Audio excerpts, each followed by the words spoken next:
तो थेट या तराफ्यावरून आपले प्रतिनिधी वैभव परब आता आपल्या सोबत आहेत। वैभव, त्या क्षणाचा तू आता साक्षीदार होतोयस। काही क्षणामध्ये लालबागच्या राजाचं विसर्जन पार पडणार आहे। वैभव,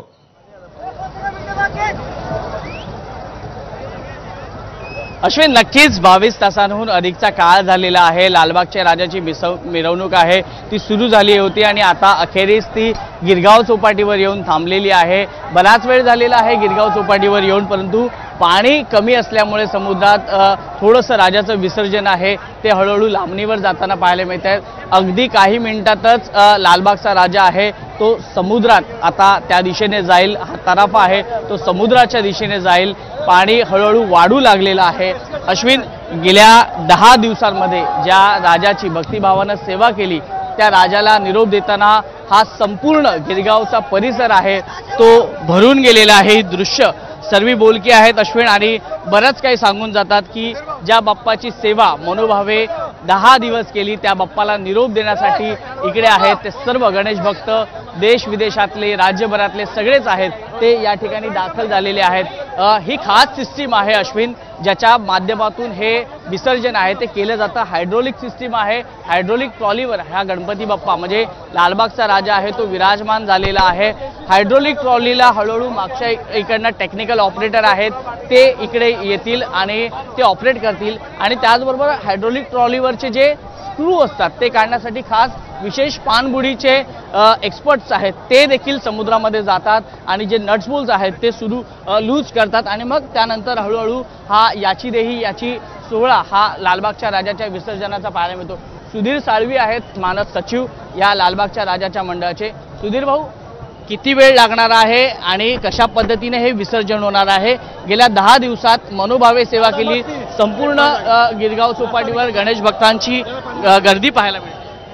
योगायोग आहे, तुम्ही माझी बोलताय आणि आता तराफा फ्लोट झालाय, त्यामुळे आता मला वाटते बरोबर एक 30 ते 25 मिनिटांमध्ये लालबाग राजाचं विसर्जन या अरबी समुद्रामध्ये पूर्णपणे जगाला बघायला मिळेल। अतिशय लाईव्ह थेट प्रक्षेपण आहे, त्यामुळे मला वाटते हा सोहळा लालबागच्या राजाचा विसर्जन मिरवणुकीचा या गिरगाव चौपाटीवर आता थोड्याच वेळा सुरुवात होत आहे। आपण बऱ्याच वेळेला बघितलं असेल की बोटीतून गणपती बाप्पांना घेऊन जातं, थोडं कधी धक्काबुक्की होते, काही गणपती पडतात, परंतु ह्या राजाचं विसर्जन आहे ते वेगळ्या पद्धतीने असतं। काय खासियत आहे ह्या राजाची? मुळातच लालबागचा राजा हे करोडो भाविकांचं श्रद्धास्थान आहे, त्यामुळे त्याचं विसर्जन म्हणजे उत्सव देखील जल्लोषात पार पडतो। यावर्षी उत्सव देखील अतिशय जल्लोषात पार पडला आणि तमाम कार्यकर्ते आणि तमाम भक्तांची भावना आहे लालबागच्या राजाच्या चरणी, त्यामुळे त्याचं विसर्जन देखील जगाला हेवा वाटावा असं विसर्जन व्हायला पाहिजे। हायड्रोलिक सिस्टीम नेमकी कशी असते? ही हायड्रोलिक सिस्टीम बनवण्यासाठी लालबागच्या राजाची विसर्जन समिती आहे, त्यांनी ही सगळी तांत्रिक मुद्दे काढून अतिशय चांगल्या पद्धतीने हा बनवलेला आहे, आणि पुढच्या वर्षी एक अनोखी भेट आम्ही लालबागच्या राजा तराफा आता बनतोय आणि ह्याच्याही पेक्षा अतिशय चांगल्या पद्धतीने तो तराफा पुढच्या वर्षी लालबागच्या राजाच्या विसर्जनच्या मिरवणुकी म्हणजे विसर्जन सोहळ्यामध्ये सामील होईल। काय असणार आहे म्हणजे तुम्ही आता बोललात तर सांगून टाका गणेश भक्तांना। ते जगाला हेवा वाटावा असं अशा पद्धतीने लालबाग राजाचं विसर्जन असेल। म्हणजे अंडर वॉटर गेलं तरी गणपती बाप्पा दिसेल असं मला बहुतेक वाटतंय। नक्कीच, आणि मी मगाशी म्हटल्याप्रमाणे लालबागचा राजा हे करोडो भाविकांचं श्रद्धास्थान आहे, आणि ती श्रद्धा जपण्यासाठी मंडळ ज्या पद्धतीने चांगल्या पद्धतीने लालबाग राजाचा सोहळा म्हणजे जो उत्सव आहे तो आणि हा विसर्जन सोहळा चांगल्या पद्धतीने साजरी करण्याचा प्रयत्न करेल।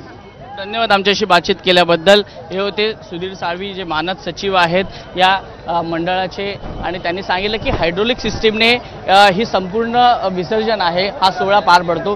ही सिस्टीम नेमकी काय अश्विन आपण अगदी थोडक्यात आपल्या प्रेक्षकांना सांगूया। ही जी आपल्याला ही जी सिस्टीम दिसते इथे टेक्निकल इंजिनियर आहेत, त्यांच्याकडून ही जी आहे ती हळूहळू मुवमेंट केली जाणार। जशी जशी हे मुवमेंट करणार तसं लालबागचा राजा आहे हा विसर्जित होत जाणार, समुद्रात जाणार, आणि समोरून जे कॅमेरे आहेत त्याच्यामध्ये हे दृश्य पाहताना आणि या तराफ्यावरून खरं तर आमच्यासाठी हा देखील वेगळा क्षण आहे अश्विन, कारण का आणि ताफा निघालेला आहे। भक्तांनी पाणी देखील उडवायला बाप्पावर सुरू केलेलं आहे, राजावर पाण्याची बरसात केलेली आहे। जेव्हा राजा हा अरबी समुद्रात जातो ढोल देखील वाजू लागलेला अश्विन, म्हणजेच राजाचं विसर्जन सोहळा आता अंतिम टप्प्यात आलेला आहे असं म्हणावं लागेल। अनंत अंबानी या ठिकाणी गणेश भक्त म्हणून त्यांची ओळख आहे, प्रसिद्ध उद्योजक. परंतु पहाटे 6 वाजल्यापासून अनंत अंबानी आहेत ते देखील या मिरवणुकीत सोहळ्यात सहभागी झालेले आहेत. भाजपचे शिवाजी पाटील आहेत, दीपक केसरकर मंत्री आहेत, असे विविध नामवंत आहेत ते या ठिकाणी गणपती बाप्पाला निरोप देण्यासाठी दाखल झालेले आहेत. आणि दुसरी गोष्ट म्हणजे हे दरवर्षी या ठिकाणी येत असतात.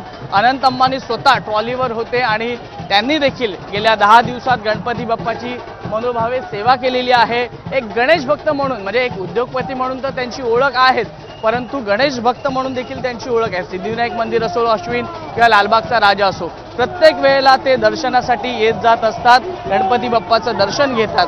आणि आज सकाळीच आम्ही त्यांच्याशी एक्सक्लुझिव्हली बातचीत केली, तेव्हा त्यांनी सांगितलं की मी 20 वर्षापासून आहे, म्हणजे लहान असल्यापासून मी लालबागच्या राजाच्या चरणी नतमस्तक होत आलेले, त्यामुळे मला ही रॅली, हे विसर्जन सोहळा माझ्यासाठी नवीन नाही आहे. मी मनोभावे येतो आणि मनोभावे सेवा करतो. अश्विन, लालबागवरून निघालेला हा विसर्जन सोहळा गिरगाव चौपाटीवर आल्यानंतर आपण दूरवर पाहिलं तर गणेश भक्तांना उभं राहायला देखील जागा नाहीये. एवढ्या मोठ्या संख्येनं इकडे गणेश भक्त आहेत ते दाखल झालेले आहेत.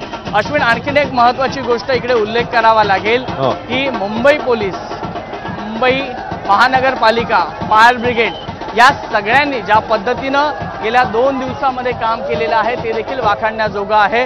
कारण का एवढ्या लाखोच्या संख्येनं गणेश भक्त लालबाग, चिंचपोकळी, नागपाडा, त्याच्यानंतर बकरी अड्डा, या सगळ्या भागांमध्ये, म्हणजे गिरगाव चौपाटी या भागांमध्ये जे नियोजन करण्यात आलं, कुठलंही गालबोट न लागता हे नियोजन आहे ते पार पडलेलं आहे.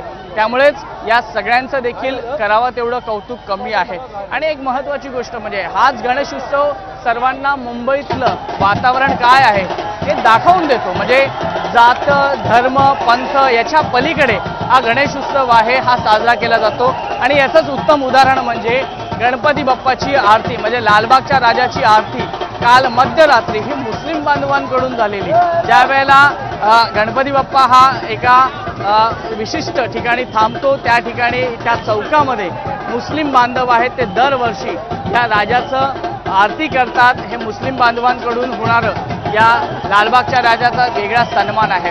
आणखीन एक इथे गोष्ट सांगावीशी वाटेल, अश्विन, बाप्पा हा अरबी समुद्राकडे निघालेला आहे.